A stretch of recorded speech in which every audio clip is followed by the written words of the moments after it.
Hey guys, thank you for coming back. I apologize. It's going to be a little weird. I'm driving to pick up my dog food from just a butcher. So it's going to be a couple of hours drive. And I wanted to take this opportunity to make it probably a video. Just talk about some general stuff. Things about the dogs. Things about people in the dogs. Let's get it on. Okay, let's start with the first thing people say a lot is that, in the dog community, there's a lot of trickery and backstabbing goes on. And while I want to say, yes, that's true, I also want to say if you find yourself around this type of people, or too many of these people, especially if these people are your partners, are in your group, I strongly suggest you start looking for other company. There are good people in the dogs, people that care about the dogs, people that are in the dogs for the dogs, not for profit, not for money, not for fame. And you need to try to stick with them. Obviously, I'm not telling you to, get rid of all your friends, because, they might be your friends for other things. But slowly start tapering down those individuals that really, you see, people that you see that they're backstabbing other people, even though they're not backstabbing you, that's a potential backstabber right there to you. So the person that robs but doesn't rob from you, that's a potential person that's going to rob from you. Okay? A person that hangs papers, same thing. That's a potential person that might hang papers on you. So, your circle is going to be a lot smaller, because you'll be calling these individuals that eventually, my intention is that eventually good people will have good people to associate and network with. I am guilty of putting my 10 cents, or like they say, not because I don't give 2 cents. I give more than 2 cents. So I give my 10 cents in the topic, especially if it's something I know, if it's something that I feel strongly about. And I feel strongly about honesty in the dogs. Okay? I am the person that you will learn. If you deal with me, you will learn that I'm a very honest person. Honest and direct.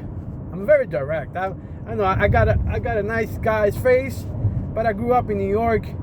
I grew up in the streets of New York. So I got that, I don't know if it's that or just my nature. Could be both. I don't mess around. Threats, I take them face forward. I go to the face, to the threats. See, that's actually even happened when I was younger, man. Back in the 90s, there was a lot of gang fighting or group fighting, if you don't want to use the word gang. I'm from the 90s. I grew up in the 90s, like late 80s, 90s. So in New York, there was, fights all the time. And I fought at least maybe 7 times when I'm not saying overall, but 7 times when I fought, and I was one against many or several. It just to happen all the time. For whatever reason, a lot of groups of people never got the courage to fight me one-on-one. Always trying to chip in bringing other people to try to take care of me, even though they couldn't take care of me. But I got my scars. Got scars all over my face from that time. It is what it is. Times change, and we got to change with it. Obviously, I'm not saying be a punk now, I'm only saying that, with the times you need to change. And this is the sage way to my other point. Taking care of your dogs. Doing more than the minimum. Don't just do the minimum and say, oh, they'll weather the temperatures. They could handle the temperatures, blah, blah, blah. No, sir, man. No, ma'am. You need to do better for them. Don't make them suffer. Yes, weathering the situation just means that they won't die. Get that, You need to do more for your dogs. You need to do make her comfortable. If you're expecting a lot from your dog, you should do a lot for your dog. Oh, I'm a tree hugger. Why are you talking like that? Because I care about the dogs. Is that being a tree hugger? I don't think so. Doing more for your dogs, is that a tree hugger? No. Me driving a couple of hours to buy a couple of $100 worth of food, is that being a tree hugger? I don't think so. I think it's just being a proper, a correct or a good owner of dogs. I try to go above and beyond. I think that people should be doing that and shouldn't be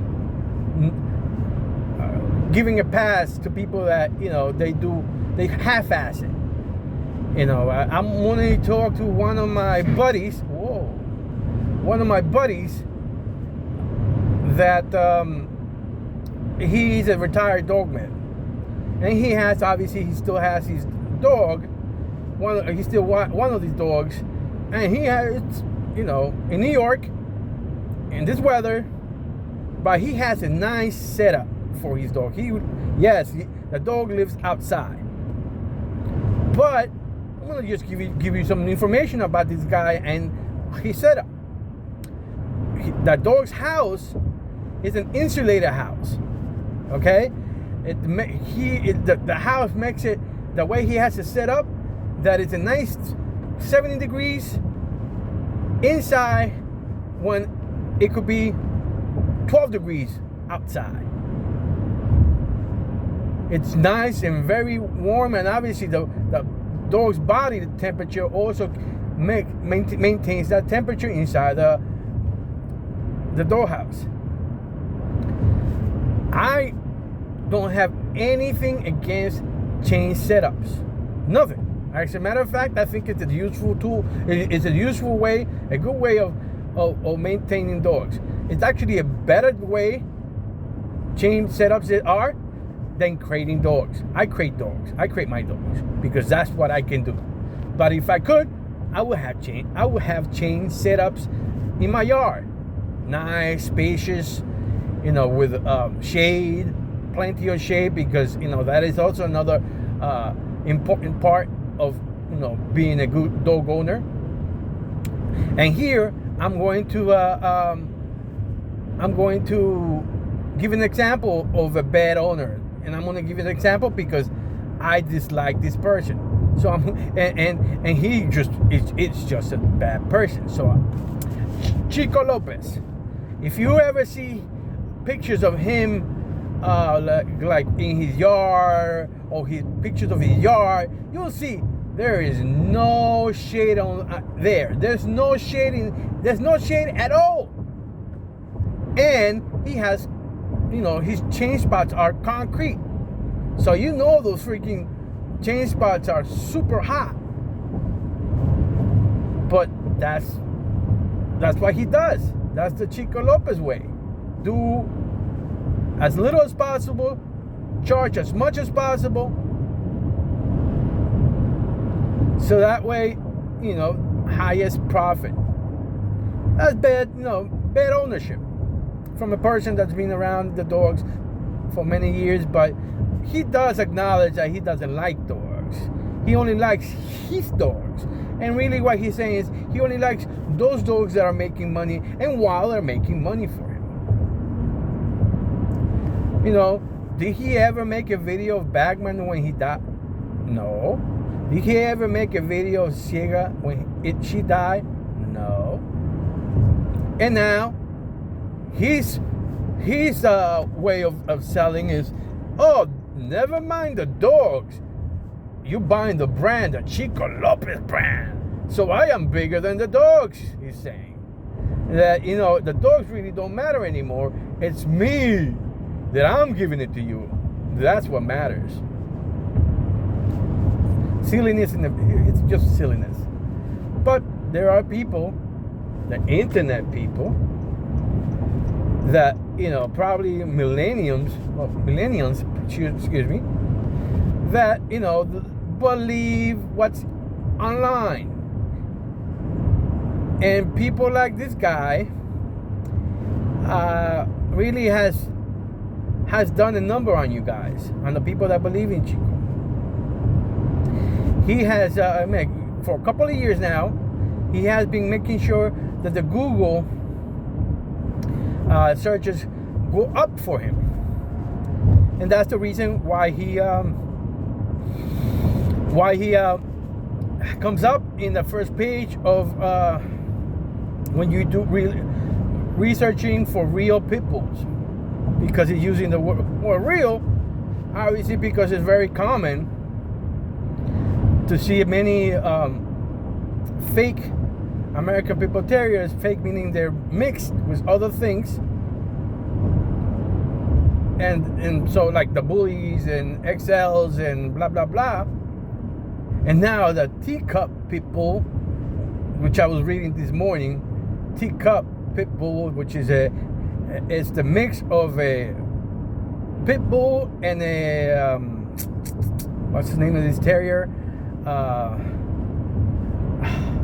Patterdale Terrier. If the dog does not grow over 12 inches, it's called a teacup Pit Bull. Excuse me, teacup Pit Bull. If it is taller than 12 inches, it's just a mix. Literally, that's what I read. If it's over 12 inches, it's just considered a Pit Bull mix. All right? And the weight for those individuals, just an FYI, is between 11 and 22 pounds for these teacup Pit Bulls. But anyway, you have to be careful, people, when you're dealing with the internet. And people that have been in the internet for a while, many of them have captured the attention of many people. You know, others don't capture the attention of many people, but fake like they do. You know, I think Southtown Kennels provided a video a few weeks ago of a young boy talking about paying to get your subscriptions up, or paying to get, you know, likes up, etc. All right? So there's businesses. I know for a business, when I took a marketing class, I was, you know, this is pretty recent, like 2 years ago. I took marketing classes, online marketing classes, just for the fact that that's, you know, that's the future. That's today and the future. So I like to learn. I'm a person that likes to learn all kinds of things. Let me see if I'm still recording. One second before I continue on. Yes, I'm still recording. Okay. All right. So you guys gotta be careful, because there's a lot of people that are taking advantage. That, you know, there's not too many people correcting people that are lying in the dogs. I could be saying I have I joke a lot, you know, when people mention, you know, that Chico's fake merits and Chico's fake dog titles, I laugh, because they just take his word for it, and that's it. they're not asking who gave the dog a title. You know, like who, meaning what organization gave that dog a title. Remember, and that's why yes, I know there's a lot of people that still say, oh, 3-time champion. But these people either ignore the rules and how it was done, or just don't care. People that talk about champions and this and that, even though Champion Simon, my champion is because he was born that way. He was born to be a champion. So, you know, and same because, you know, it was Chico's dog. I bought it from him, and these dogs out of the blue come the term champion and grand champions, like this Atos dog. Last year, he had just turned champion. Last year. All of a sudden, I've seen something, Chico saying that dog is now a grand champion Atos. And I bet you in a year or so, he will be grand champion Atos POR, and 6 months later, grand champion Atos RRM. Think about that. People that say, you know, believe without even really analyzing. And then people like this guy says, don't listen to anyone else. I don't want to hear you, you know, being around there. I don't want you to ask questions. If you have questions, ask me. This type of individuals say. They want you to ask them because they want you to just have information from them. And they don't want you to do your due diligence, especially if you're going to spend a lot of money. All he wants you to know and care about is that you're getting a dog from Chico Lopez, and that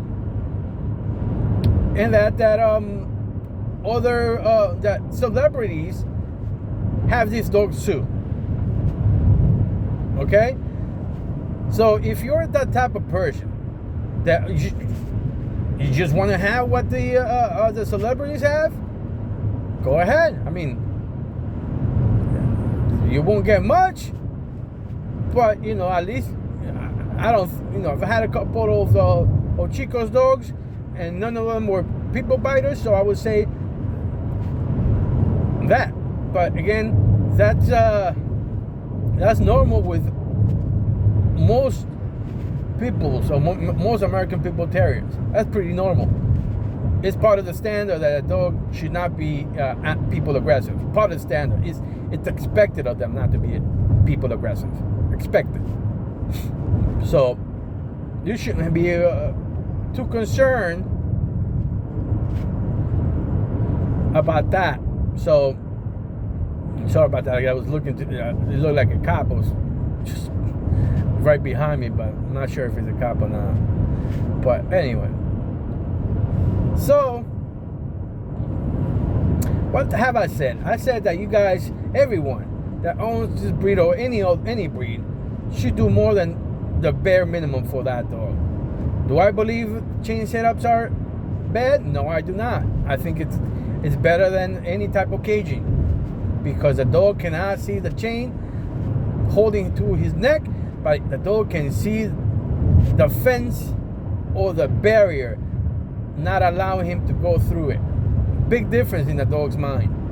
Remember, the dog has been raised since very young, and obviously we've done this for tens of years. I'm not going to say 100 years, but tens of years that we walk our dogs on a leash. That it is a requirement to walk the dog on a leash. So the dog has become accustomed to sort of ignore it, sort of making it part of it. So that's why I think that chain setups are better than crating or caging a dog.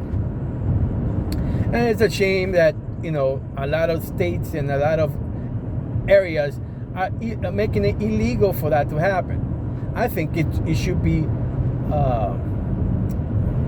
I think that law enforcement or animal enforcement should make sure that it has shading, has different type of things. I don't think that the dog not having water on that particular moment should be something to be charged, something to be something that gets you in trouble. Why do I say that? Well, if you're there and obviously the dog is going to be there, you can inspect the dog for hydration. Okay? The dog doesn't have to drink all the time, but if you don't see water on there, inspect the dog for hydration. It's an easy way to just grab the skin and see how it goes back. Okay? Easy. But some people, counties and states, they want 24-hour water there, and a lot of times these dogs, out of boredom, a lot of times out of, or sometimes because some of them are just finicky about the water. If they see dirt in the water, they don't want to drink it. I've had dogs that way, that I had to throw it out. And I'm an indoor person. This is not some dirt or anything. It just specks. My dogs are indoor, but I've had dogs, not these dogs that I have now, but other dogs that it had to be 100%. It had to be 100% clean. Like I literally had to, dog had to see that water coming to, get in. So let me just slow down here. But once again, this is not about, tree hugging and that, this and that. It's just about knowing what to do, how to do it when you have dogs. And half-assing it shouldn't be it. Now, about going back to the people in the dogs. I will model by example. I will be the person to you or to anyone I deal with in the dogs like I want to be treated. With respect. I know there's slang and I know there's this and that, but if I'm dealing with you and dealing with you regarding the dogs or about the dogs in the fraternity, I put some respect in it, okay? And you should put some respect on that as well. You're going to notice when I talk to you, anybody that has a conversation with me over Instagram or email, I try to keep it as courteous as possible, as polite as possible. I do use sir as one of sir, thank you, everything as polite as possible. And I believe all of us should strive to be that way. Make this community, make this fraternity, APBT fraternity, truly of gentlemen and ladies. Okay? Truly. Even if you speak your local slang and curse and this and that, I would suggest to you, brothers and sisters, that when you're in dogman or dogger mode, you change your tone, you change your wording, you change the way you talk and handle yourself. And that's pretty much how also the college and university fraternities, that's how they are. They have their ways, specific ways that when people see, outside people see, it's like, hey, something's different from these people. Why can't we be different that way? Why can't we be different different in a matter that really, matters. Really, like, don't, like, I'm gonna give an example, and I hope, I'm pretty sure this guy's going to hear it. This guy from I spoke to him on Instagram and email. And one of the days that he tried to reach out to me, he said, "What up, fool?" Now, I realized he wasn't really calling me a fool. I realized what he was going at was, just way of talking. But because he's a person I know relating to the dogs, I did not acknowledge you. Okay, I'm not going to give you a name. I just did not acknowledge you at that particular time because it wasn't in line with what I expect from a fraternity brother. Okay, and it's just politeness, being everything, politeness, ethics, exactly. That's what I expect because that's what I'm giving to you, everybody. And again, I repeat, I realized he wasn't going at it to insult me. He was just saying, "What's up, man? Let's talk." But that's what I really wanted. And obviously, I don't think that words that can be misconstrued, like the word, and I'm gonna use it, be prepared, people, the word nigga, and I use with the or the a. All right, I don't use that word because people might say, "Oh, you're being racist, you're calling me," and the ER one, and it's just, no, I'm not. But I could just be, all my street friends, everybody I grew up with, or almost everybody, uses the word because we're from New York and it's used a lot.